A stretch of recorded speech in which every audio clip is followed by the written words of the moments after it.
Welcome to Noon Wednesday. I'm Marissa Wojcik, multimedia journalist with Here and Now on PBS Wisconsin. Today is October 20. Wisconsin is in the throes of redistricting. Done once every 10 years, the process uses the latest census data to not only redraw congressional, assembly, and state senate districts, but also county and municipal lines as well. One group of residents is particularly left behind in this process: people who are incarcerated and have lost their right to vote. But the way they're counted still has big impacts. We're joined by Jerome Dillard and Peggy West Schroeder of the advocacy group Ex-Incarcerated People Organizing, and thank you both so much for being here. Thanks for having us. Jerome, I want to start with you. A new report released this past week says Wisconsin incarcerates Black adults at a rate more than double the national average. Wisconsin is the worst for these rates. Roughly 1 out of every 36 Black residents are incarcerated. Did this come as a surprise to you, and how did the state get to this point? Well, it did not come as a surprise to me, and although it's a new report, I believe that truly the results have been the same for a couple of decades for the state of Wisconsin. We've always lingered in the top tier of one of the worst states in the country to be African American, and the racial disparities within the criminal justice system. So, again, how did we get here? Well, first of all, it's not just those who are incarcerated, because I want to say that corrections only receive those that the courts send to them. The courts only receive those who are adjudicated by the district attorneys. Then the district attorney only get charging position during arrest. So it starts early on. It starts with policing all the way up to those who are supervised under what we call community corrections, which is a division of the Department of Corrections. I feel that the school to prison pipeline is still alive and going here in the state of Wisconsin. And I also feel that the racial disparities are something that we've attempted to address. And on several occasions around the state, there were racial disparities task force who did planning, looking at the disparities in their counties and municipalities. And I'm from Dane County, and we came up with recommendations after over a year of meeting, about 18 months of meeting as the Dane County Racial Disparities Task Force. And we came up with many recommendations, but very few were implemented. And I think that's where we're missing the boat here, is implementing those results that come out of these particular work groups.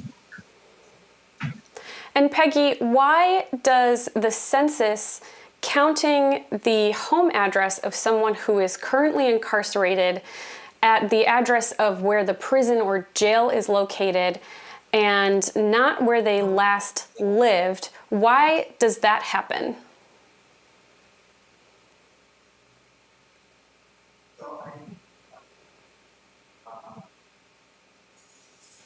Oh, Peggy, can you hear me?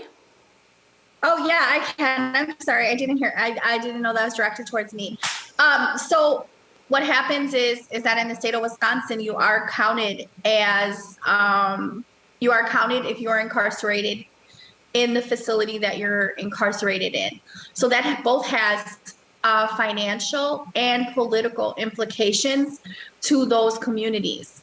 So you get money according to how many people you're counting in your census, which is the motivation, obviously, for counting them there. But then politically, what you're doing, and this census is a great example of that. So Milwaukee County has lost 17,000 people from its census. All of those 17,000 people, a majority of them are incarcerated in other parts of the state. My husband is an example. So he was incarcerated in Red Granite. He was counted in the census in Red Granite. He returned home to Milwaukee County in April. So he's only literally lived in Red Granite for 4 months. And now that money and those resources that come with that money and his political, the political clout that comes with that money or with that count also stayed in Red Granite. And so we're in a situation, again, here in Milwaukee County, where we are actually going to lose people of color representation, districts of color, because our numbers no longer support what what our population is. And so our population no longer supports and gives us those numbers. But again, we know that those people will be returning, and most likely before those 10 years are up, to an address in Milwaukee County. And this happens across the state. The other thing is then it then skews your racial disparity numbers. So if you're looking at Boscobel, and they have 28% African American, well, the majority of those are coming because they counted people in the prison and not because it's organic to Boscobel. So if there's grant money available, if there's resources available for, communities of color, you could very easily pick out a district in Boscobel and be like, oh yeah, there's people of color here, and they should then have access to those resources, when in reality, they don't have access to those resources because they are incarcerated. And Peggy, what is the demographic of where these prisons are located in the state? And what effect does it have on the districts that community lies within to count incarcerated people as residents of that district? So you're talking about very small communities. Most prisons in our state, except for Milwaukee Secure Detention Facility and Racine Correctional Facility, are literally in, very small communities like Boscobel. Green Bay is a little bit bigger facility, but then you have like Gordon up north, where people a lot of times don't even know where that is, Chippewa. And so what you're doing is you're creating a false population there, because you are counting people that are incarcerated there, people who don't use the roads, people who don't, shop in the local. They don't. They do get ambulance service, obviously, but they, for the most part, don't even go to the hospitals in those areas. They get transported to hospitals that are configured to serve them. And so you have these resources, again, that are being allocated through the census, through this count, but it's a false count. And so part of what Expo's Unlock the Vote legislation asks is it asks for the state of Wisconsin to change the way that we count people, and to actually count people from the communities that they have to return to when they're released versus where they are physically located at this moment.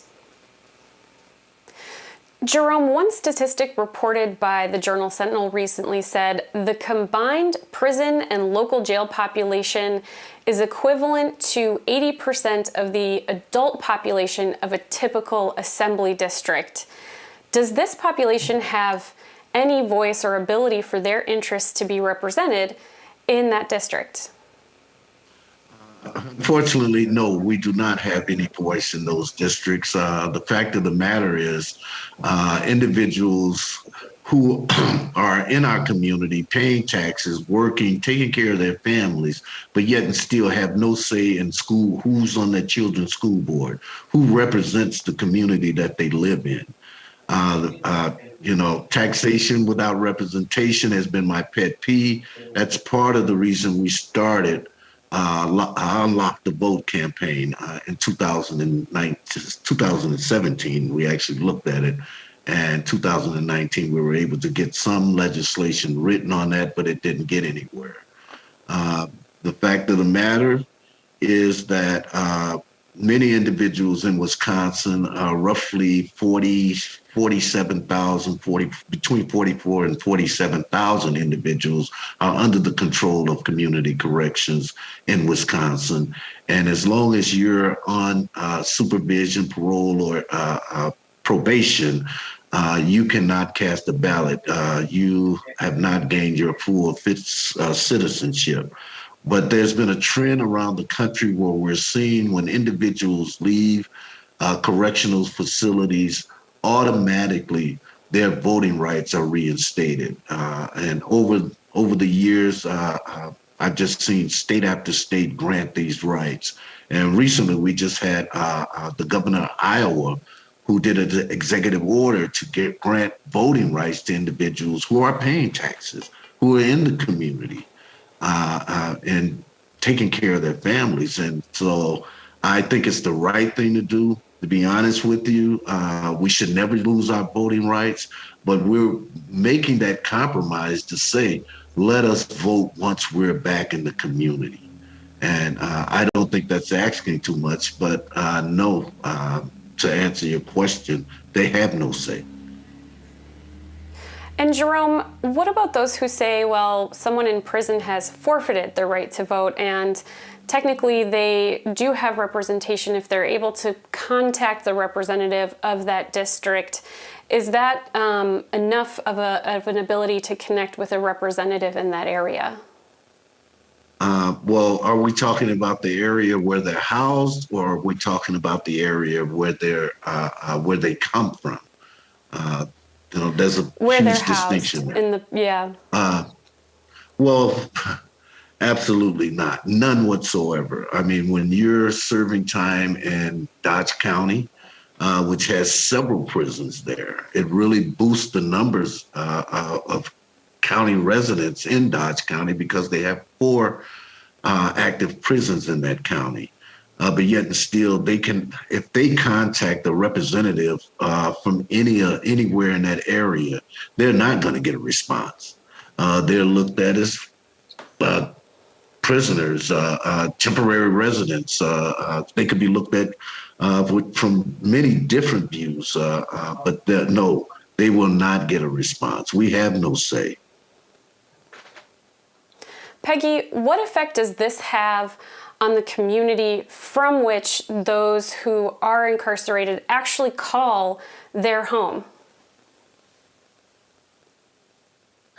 Well, again, we're losing representation. And so if you're not being counted where you're from, then your representation stays where you were incarcerated.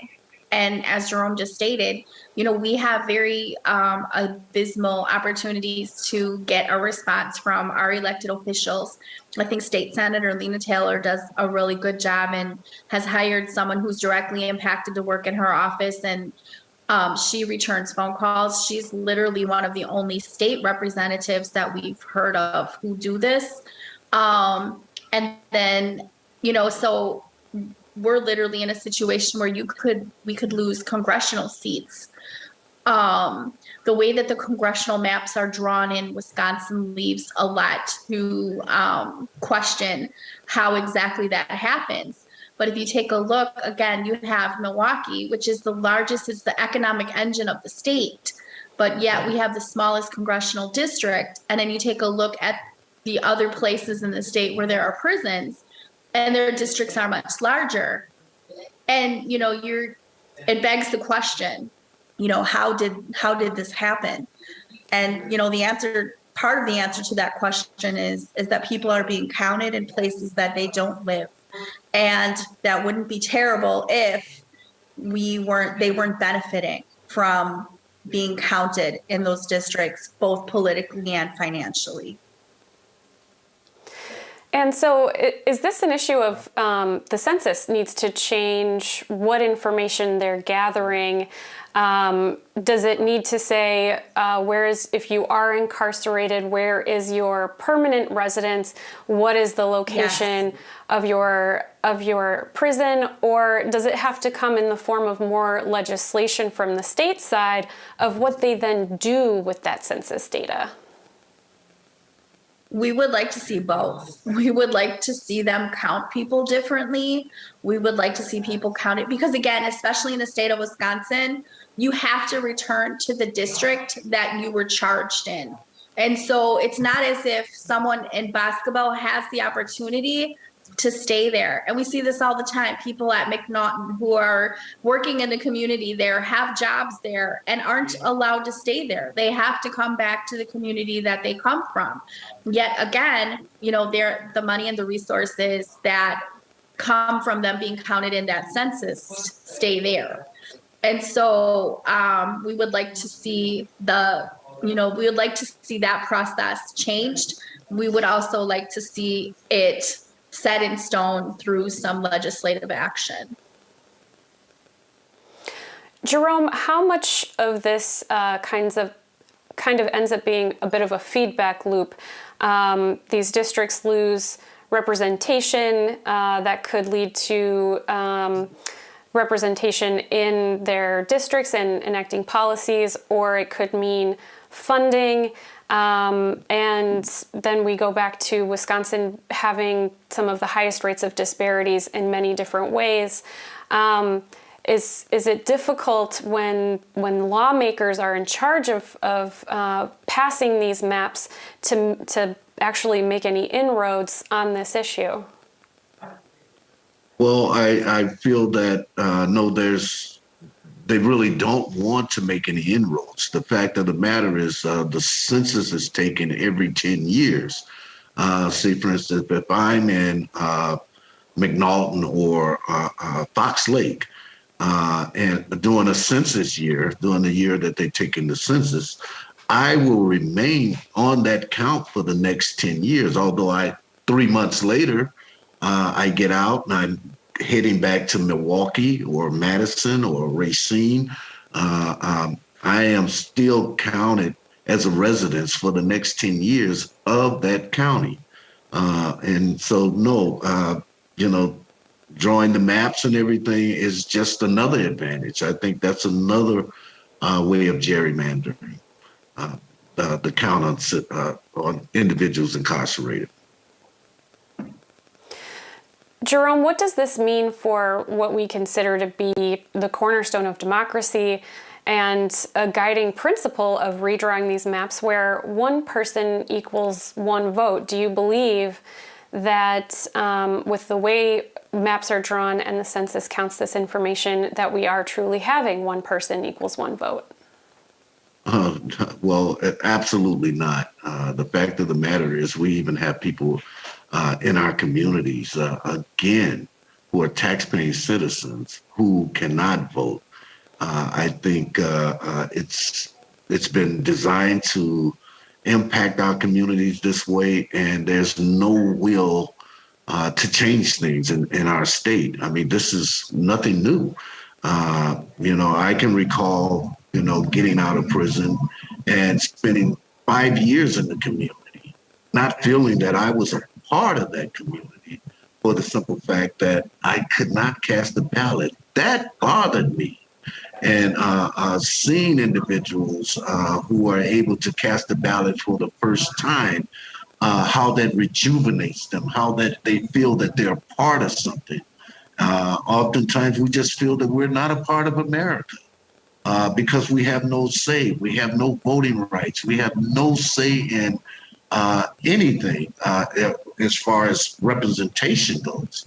And it has to change. I feel that rehabilitation, being able to cast a ballot, getting your voting rights back is a huge part of that rehabilitation, that reentry process.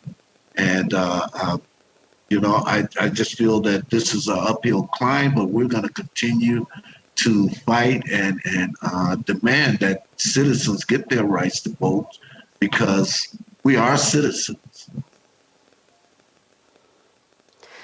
Peggy, as Jerome mentioned earlier, other states have made moves to change this cycle. This has been a part of how the census counts people for a very, very long time. Is your organization looking to go the route of how other states have addressed this? What are the immediate steps that Expo is looking to take? So we currently have legislation being drafted at the state level. And so we're definitely going to be pushing this. The other thing is that we're doing a ton of education. and letting people know so that they are aware of what's happening. A lot of people don't realize that people are not being counted in the districts that they live in, but instead are being counted in other places. We want to make sure that people are aware of what's happening and can support the legislation when it comes up. But we'll definitely continue. We have a governor's election in 2022, and we'll definitely continue having conversations with the powers that be to make sure that we do have fair maps in Wisconsin, and that we are able to hold on to representation in communities of color. We all want to have representation that looks like us. And in order to be able to do that, we have to fairly be counting people where they belong. All right, we need to leave it there. Jerome Dillard and Peggy West Schroeder of Ex-Incarcerated People Organizing, thank you both very, very much for joining us today. Thank you. Thank you for having us.